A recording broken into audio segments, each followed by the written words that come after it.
یہ سوال جرمنی سے آیا. وہ پوچھتی ہے کہ مجھے پتہ تو ہے عورت خلیفہ کیوں نہیں بن سکتی ہے، لیکن عورتوں کو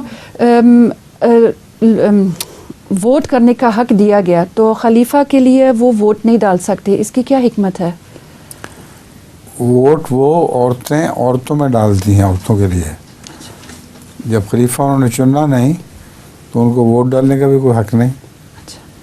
وہ بیچاریوں کو پتہ کوئی نہیں کہ مرد کوئی کیسا ہے. وہ پردے میں الگ رہتی ہیں، اور خلیفہ وقت کو جو انتخاب ہے اس میں ان کو پرسنل معلوم ہونا چاہیے کہ یہ شخص کیسا ہے.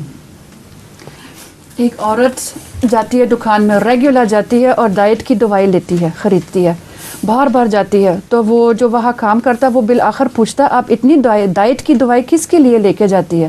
تو کہتی یہ میرے لیے نہیں ہے، ہمارے نیچے ایک آدمی رہتا ہے، اس کا ایک خرگوش ہے اور وہ اس کو کھانا چاہتا ہے اور کہتا ہے جب یہ موٹا ہو گیا تو پھر میں اس کو حلال کروں گا تو کھاؤں گا، تو میں اس کو یہ ڈائٹ کی دوائی دیتی ہوں تاکہ وہ موٹا نہ ہو جائے. خرگوش؟ جی. اچھا.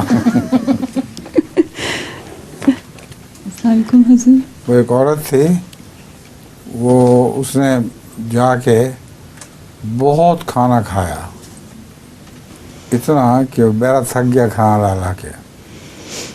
اس کے بعد اس نے کہا میرے لیے تھوڑا سا لے جاؤ، ایک معمولی سا. اس نے کہا وہ کس لیے؟ اس نے کہا میں ڈائٹ پہ ہوں، ڈاکٹر نے مجھے کہا تم ڈائٹ کرو، تو کھانا میں نے کھا لیا، اب میں ڈائٹ کا کھانا کھاؤں گا.